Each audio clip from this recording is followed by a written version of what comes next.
How to execute a proper hard close. If you give me just a second, I will tell you, but that's going to be the title for this episode. I'm not really feeling myself today. It's Friday, so happy Friday.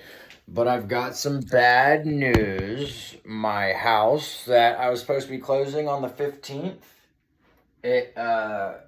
of next month, the deal fell through, man. So, inflection points, sometimes there's nothing you can do about it, but you just gotta, learn how to deal with it. So my way of dealing with it was I got into strategy 3 this morning. I took a break from my podcast and I read Amidst the Turmoil of Events, make sure you don't lose the presence of mind. So that helped a lot. And then I got on X and shot out some posts and felt a little bit better, So I've kind of got 31 play. I've got kind of 2 options that I can do now. I just haven't 100% decided on what I want to do yet. So I'm thinking it over, it's still early and I just found out, so I don't think there's a need for me to rush myself on anything. So yeah. So anyways, this episode is pretty special. I should sponsor. I need to get some sponsors for my show. I was about to be like, this episode is sponsored by, but I don't have any sponsors yet. But that's all right. So, and this is my second take. I don't feel very good about that, but I made one pretty big mistake in my first one, so I felt it was pretty necessary for me to do a second take today. Okay, so closing tactics: hard versus soft close, owners versus reps. Okay, I feel like if it's an owner as opposed to a rep, it's okay to occasionally hard close people. A rep, I don't think it's good. Because an owner, for me, for example, if I hard close someone, it's because I have freaking shit to do. I've got to get to another meeting. I've got to hit the phones. I've got to create proposals. I've got shit to do, So that's... Okay, so what I would do when I was selling solar, occasionally I would do a hard close. We'll take, for example, I'm selling a $75,000 solar system, okay? And it's got $12,000 to $15,000 profit in it.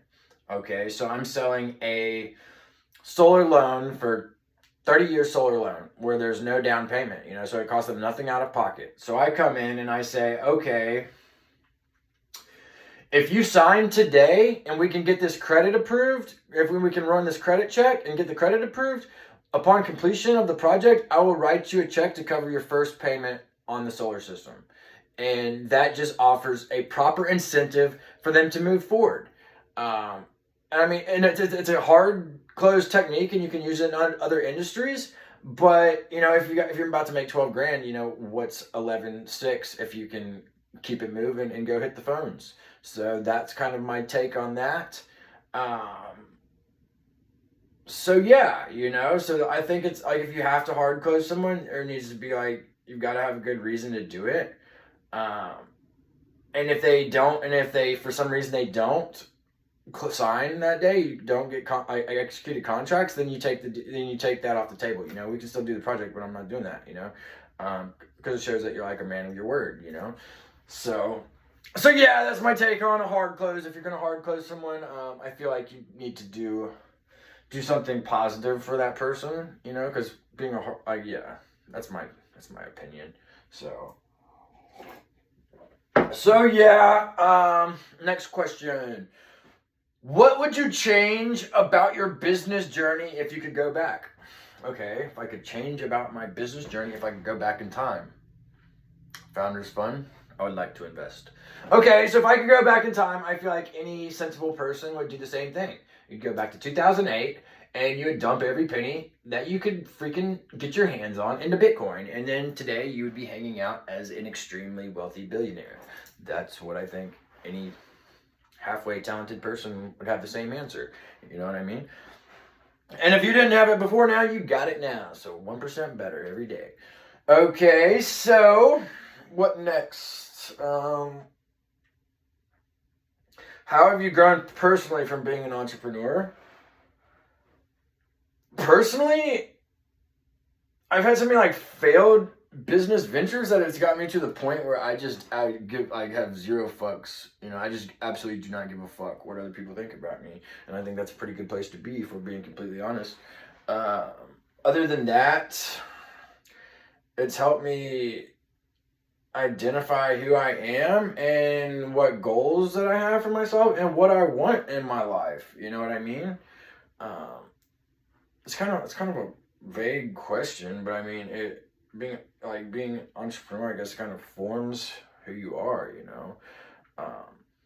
Because if you're an entrepreneur that's had like multiple failed business ventures like I have, you know, you have to like have like jobs in between, like the failed ventures, you know, like you have to go to work to get your money up so that you can fucking do it again, you know, like that's just part of it, you know.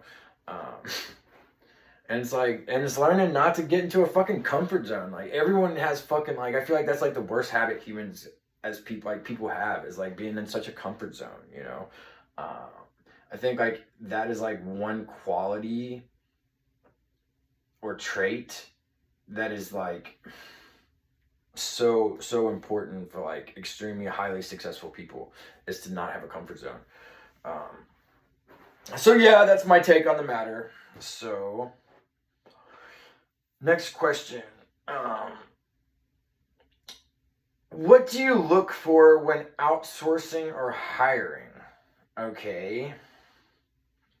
I always like to outsource or hire because, like I said, being an entrepreneur, you may not have a boss to account to, but you've got people and their families that you have to be responsible for. So like that's a lot of responsibility, you know, like if you have a big company. So that's like one thing I've always tried to do, is try to minimize responsibility for myself by trying to subcontract out like all my work, you know, because it gives me less responsibility, you know. And the less responsibility I have, the more I can do and go and hang out and do whatever I want, you know, and not have to be like worried for other people. So if I'm outsourcing or hiring, I will give anybody a shot. And I will try to start them as low as possible. And if they prove themselves to be a value add, they get the more money I can possibly make, the more money I'm going to make sure that they make for like helping me out. That's my take on the matter. But yeah, you know, I'll let anyone get a shot, you know, but it's like, start low, like let's see what you got, you know. But if you got it, then you're a good place to be, you know. So next I will go, I'm going to guess I'm in with this one. We're coming up on 8 minutes. The second take, I feel like it's a lot better. So I'm glad I did a second take today. How do you define success? I will say my definition of success is setting a highly ambitious goal for yourself or your company and achieving that goal. I feel like that is the absolute definition of success. So, anyways, you know, I'm kind of pissed about the house thing. I've still got this A16 episode today. It's an A16 and Z episode to listen to. I'm pretty excited about that. But yeah, you know, and I feel pretty good about where I'm at with my YouTube channel. You know, I've been at it for 2 months, haven't made any money yet, but I'm part of the paid partnership, and I was looking at my stats, and I'm coming up on 100,000 views, so that's a pretty big deal. You know, in 2 months, 100,000 views, I'm pretty proud of that. So, I'm going to be persistent with it and keep on keeping on. Yeah, and remember that I love you and that you can be what you will to be.